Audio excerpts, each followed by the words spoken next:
Xin chào, what's up everybody? Alright, we're on Winway on a Saturday night. We're not going to really walk that way as we talked about in previous videos. Winway is pretty useless now for filming content, as you would have to mute everything because there's 1,000 speakers and dudes singing everywhere. But in this video, I want to talk about what can Vietnam do to make itself a popular tourist destination. And it's going to be a lot of different things. So we're going to break it down, get into it, and just jump right into it. I'm not going to advertise anything. I'm not going to make you wait 5 minutes for the information. On my channel, we get right into stuff right away. So let's just get into it right away. Vietnam has a bunch of problems, as it is right now for tourists when they come. Arguably, the biggest problem is probably traffic, trash, and visa. And there's a whole slew of other things. So I also think they're missing a huge, gigantic segment of possibly having people retire here or stay here on some kind of nomad visa. I don't know why they're so against these things or why it's not even talked about, as you can loophole and stay here infinitely on a 30-day e-visa as it sits now. So in my opinion, they're wasting opportunities to have more people come here and spend more money. Because honestly, let's put it this way, your average person from the Western society that's going to come and move here is probably going to spend a bit more money than your typical Vietnamese or say Saigonese living here per month. So they are going to be adding quite a bit of money into the whole economy here. So I mean, the first thing I want to talk about is why are they not making it more easier for expats to come live here? Like, why do you have to necessarily get a job here and have to get a TRC to stay here long term? Like, these are very old thoughts. Like, it's been 10 years now that people have been, you could arguably say, abusing their tourist visa and living here. I've known guys before the COVID thing, and still even now, that use the 30-day e-visa that have been here for 8 to 10 years on a tourist visa, happily living. Sure, is it an inconvenience for them to go do a border run every month? Yeah, but they wouldn't want to be anywhere else because they've fallen in love with Vietnam. So I mean, we're starting to get to a point now where Vietnam needs to take a look and understand that people are living here on a tourist visa, and they're going to continue to do that. So why not, instead of making little dollars per month, or it used to be the visa agent would make it every 90 days, a big amount, I think it was like $350, $400 towards the end of it to renew for every 90 days here. Instead of letting the visa company, or just collecting a small 30-day fee, let a guy over 50 who's retired have proof of funds and pay you like $500, $1,000, a year or two to stay. Let a digital nomad, if he wants to stay here for 5 years, buy some kind of elite visa for, $3,000, $4,000. You could probably, even for 5 years, charge $5,000, and you would have a lot of people come in and stay. And then on top of that, like, the banking system's gone insane here. Like, you can't open a checking account now or any kind of bank account in Vietnam unless you have a TRC. Why? Why is that the way? Like, why, if somebody's here and they're here all the time, even currently on the tourist visa, why can't you let them open a checking account? Who's coming up with these rules? Like, it's not going to deter someone from coming here and living here. Like, it's just not. They're going to figure out other ways. They're going to get like a Charles Schwab account, a Fidelity account. I forget the names of the ones in Australia and other countries, but they're going to get an account that has 0 transaction fees. So then they don't care. They'll just go pull money out of the ATM and get those fees back at the end of the month. So there's a loophole for like all this stuff. Why not, instead of, fighting it, just go with it at this point? Just be like, okay, we need to roll out this, and this. Like, I think the 90-day visa for tourism is a small segment, but why not just bring that back right away? Why do we have to keep talking about it? Why do we have to keep proposing it? Why does it have to be a proposal and then it has to go to someone else? Like, they decided, hey, we're gonna have a roundabout here in Winway, the walking street that absolutely messes up everything pretty much during any kind of day besides Saturday when they fully shut this down. And they made that decision in 2 weeks, and then they had a roundabout here. Why can't they apply this to other things? Like, they're missing out on a lot of long-term money and a lot of big money. I mean, look at the Thai elite visa system. It's crazy expensive. You couldn't even consider me to consider paying. I think it's 5 years for 17 grand. Might be more now because the dollar isn't as strong to the baht. But you couldn't even get me to consider paying that much to stay there for 5 years. And they're overwhelmed with people signing up for that shit still, today, to this date.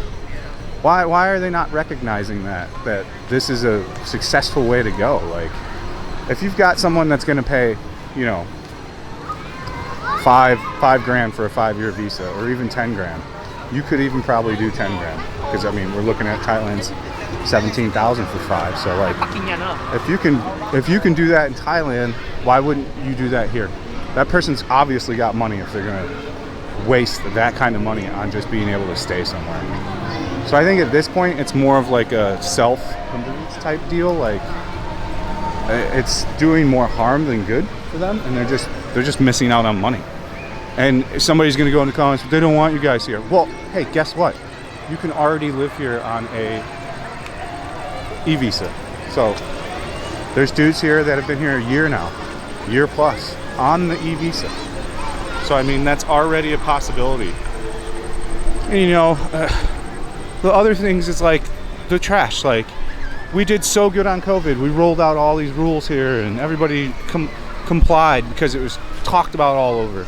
You know how many articles I've ever seen written to the Vietnamese people about trash from Vietnamese news outlets or the government? Zero. Like, why? I don't understand why that's like not a thing you would go, okay, let's try to get a little proactive about it. Maybe let's like roll out, you know, in Saigon, for example, they've got a whole cleaning crew here. This is why you don't see any trash here. Do you see any trash anywhere on Winway right now? No, there's no trash anywhere. Because they hire a crew here that comes and they're working here all the way till it shuts down, till like midnight. So like, how hard would that be to hire crews all over the city and pay them to clean up? Like, what? Why are we just focusing on Winway? Yeah, you can't go nationwide with it probably, but start small, build it, and go from there.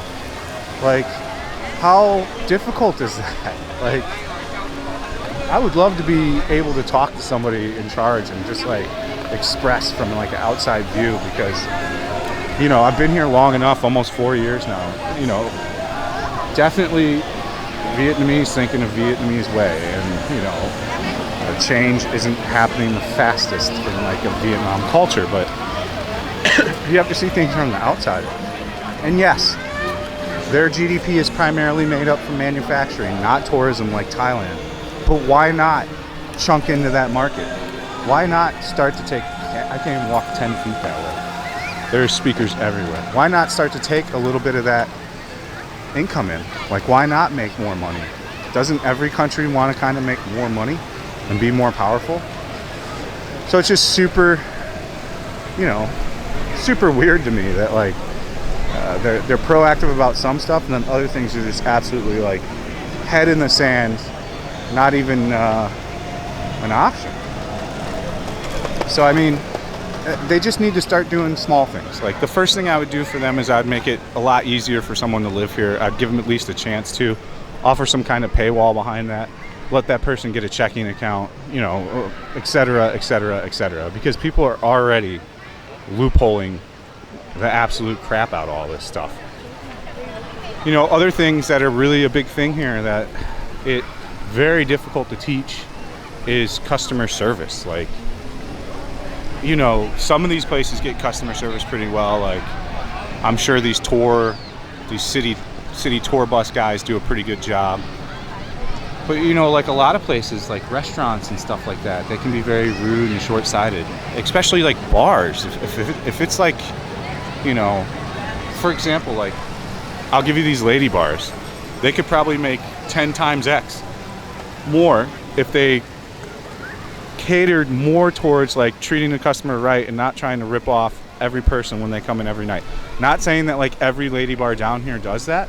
I'm talking the Beat Texaco lady bar area, but it's, you know, there's only a few spots where you can go that like, you know, they're not going to be like adding on a bunch of extra charges. Or like if you say, hey, I'm going to get a beer and you get a lady drink, and she just goes ahead and gets a 500K lady, the most expensive lady drink, like a Regal's 30-year, some crazy expensive drink because you said okay to buy a lady drink, instead of just getting the regular 150K lady drink.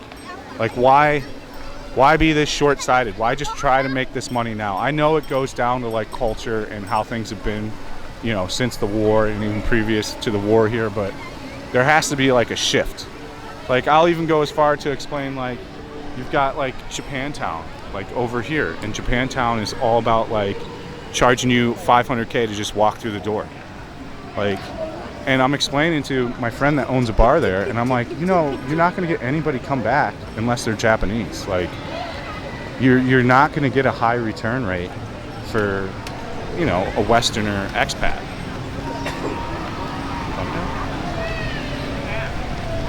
I'm happy with that. That'll work for a thumbnail.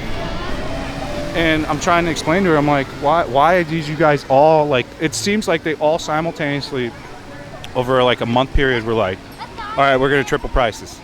And then everybody's like, yeah, she triple prices, we triple prices now. So like, I absolutely won't even walk into Japantown now, because like, what fun is that? Like, you know, I do the tours now and stuff with the Patreon, and we don't even walk into Japantown. Like, what's the point of walking in there? I'm not going to take, you know, somebody that's a fan of my channel and have them waste a couple million dong in a matter of an hour just to go into Japantown. Like, it's just not going to happen. And if you do want to do the tours, you got to sign up for the Patreon, guys. You got to sign up for the Patreon, and then we set up a tour. You don't do a donation through the Patreon. We go out on the tour. You pick what kind of tour you want. I take you out, and then you pay me whatever you feel is best at the end of the tour. It's kind of a real simple thing. But you got to go through the Patreon because it's like a way to verify yourself. So I mean, it's customer service. It's making it more easy to live here. And then on the tourist end, when you come here for like a 14-day thing, like they've got to start running off like the cycle guy that's sitting here, and just like now they're back full force. There's like 10 guys at every corner on a motorcycle. It's like, where you want to go? You want to go on tour? Hey, hey, hey! They're yelling at you like, hey, hey, like you're a horse. So it's like, it's not appealing. And those guys, like I said, they've got a buddy's banh mi shop where they'll take you, and the banh mi's got no price on it. And you're paying 100K for a banh mi, and he's making a cut of that. Or he'll take you to a bar, a buddy's bar, and a Tiger's 100K there. Like, that's the situation that goes on with that type of stuff. They need to start actively cracking down on that stuff. Like, Bali is doing a wonderful job right now. Like, if you're caught on social media in Bali, like without your helmet on, driving a bike, and then you're shit talking the police, guess what? They deport your ass. They go and find you, and they deport you. Like, that's the kind of stuff that needs to happen. Like, I'm not saying that they should be deporting people, but like, you get what I'm saying. Like, there needs to be a certain level of quality to things too. Like, it's not just about making $1 right now, and that's like so the Vietnamese way. Like, how much money can I make today? I don't care if you ever come back, ever, including next year on your next trip. You know, I've heard good tales though. You know, why do you think I like Pasture Bar? Why do you think I go to Pasture Bar? Why do you think I go to the places that I usually go to when I am like drinking? Not that I am going to bars much these days. I haven't been to a bar in, I don't even know, 3 months, 2 months. But I would go to those places because their customer service was amazing. They would treat me well. They would, you know my name, know my order, and customer service goes the longest way on having repeat clientele. Like, and when somebody falls in love with Vietnam, they're gonna come back. Like, and they're gonna come back right away. Like, I got friends that are coming back. They were here less than a year ago, and they went somewhere else in the median, and they already just want to come back here because they had such a good time here. You know, the people here are so friendly and so amazing. Like, all they need to do is apply that spirit to like everything, and it can be such a successful hub of Southeast Asia, and it can become like a powerhouse, a juggernaut.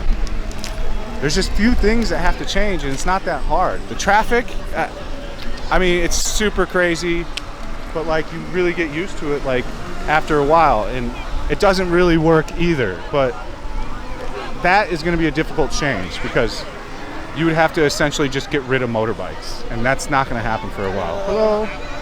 The only time they'll get rid of motorbikes here is when the subway is fully complete. Then they can start trying to control that segment a bit and be like, let's just fully get rid of motorcycles, which that will happen. It happened in Xinjiang, it happened all over China. Once the complete mass transportation and a lot of cars were in those cities, they're like, these two can't work hand in hand. It's just like if you live in LA and you were there when e-scooters came out. Like Venice was awesome, and then e-scooters came out. Initially, not many people were using it, it was awesome. And then everybody was using it. And then you would just hear, like, I got to a point where I would just hear a crash and I'd go, oh, that's somebody on an e-scooter. Broken arm from a trip from just riding an e-scooter. The infrastructure is just not set up for it. So like e-scooters will never work anywhere. That's a failed project. Like Lime, all that shit is never gonna work. I promise you it'll get pulled from every city in the next few years because the infrastructure just isn't there. They would need their own entire pathway for those e-scooters to work. So I mean, eventually that will happen here, but you know, the accidents have been off the charts lately. Some guy in, I think Hanoi, jumped a red light, 61-year-old guy coming back from the hospital with his wife. She had a heart checkup. He jumped the red light, he hit the gas, and then he saw that he was coming up on a huge crowd of like 21 bikes. And instead of hitting the brake, he doubled down on the gas. He probably had like a freak out because he's a little bit older. He smashed into 21 motorbikes at like a 50-mile-per-hour rate. Some kids on life support, injured like 21 people. All of them got injured. There's blood everywhere. Like, traffic is a problem here. That's why I never tell anybody, if you are not a super experienced motorbike rider and you haven't ridden some kind of bike in some kind of crazy traffic before, this is not your place to come and learn how to be a motorbike driver. This is not your place to ever first time ride a scooter or a motorcycle. Is not Vietnam. It is probably one of the hardest places to drive a scooter and or motorbike. Is it a skill that you can learn? Yeah, with time. But should it be done on your trip? No. The fastest way to ruin your trip is to break your arm on a scooter or break your leg or get road rash halfway up your back. So, you know, I for one still think, even as things are, Vietnam's an amazing destination. Especially if you're not trying to bring Western values here and get all butthurt because there's trash on the ground, or the traffic is crazy, or the orange juice lady just charge you 20 extra cents because you're a white guy. Who cares? A lot of this stuff is ignorable. But the counterpoint to that is if they want to become an even stronger tourist destination and more of a powerhouse in Southeast Asia and really rival their competition, the things I just talked about is a pretty simple way to do it. You know, it's pretty cutthroat and dry. Like, there's not much more I need to even add to this video. Again, if you did enjoy this video and you have any input to put in, go ahead, leave it in the comment section. You know, I would love to hear what you guys think. Am I wrong? Am I right? You know, the comment section's for that. The only thing I don't tolerate in the comment section is just hate. So if you've got a hatred comment, just save it for yourself, because once somebody on the moderator team will just remove it. So I mean, there's no point in leaving stupid, hateful comments on the channel. To that end, you know, I think we've kind of covered everything in the video. Airfare also needs to go down, but that's a worldwide problem. Nothing I can do about that. If you do want to sign up for additional content and support your boy, I do put out a lot of stuff on Patreon that's high quality. It's also a way you can do a tour and directly talk with me. Sometimes it does take me a bit of time to reply to messages on there because sometimes it doesn't show me they're new.